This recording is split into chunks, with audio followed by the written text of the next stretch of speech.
ఎప్పటికీ తన గుప్పెట విప్పదు, ఎవ్వరికీ తన గుట్టును చెప్పదు. ఎందుకిలా ఎదురైనది పొడుపు కథ? తప్పుకునేందుకు దారిని ఇవ్వదు, తప్పు అనేందుకు కారణం ఉండదు. చిక్కులలో పడడం తనకేం సరదా?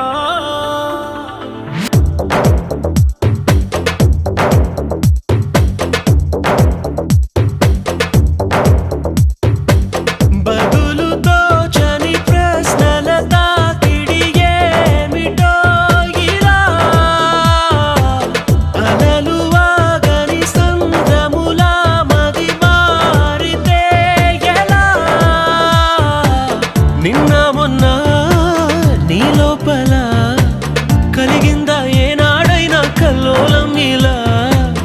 ఈ రోజేమైందని ఏదైనా ఎందని నీకైనా కాస్తైనా అనిపించిందా? ఎప్పటికీ తన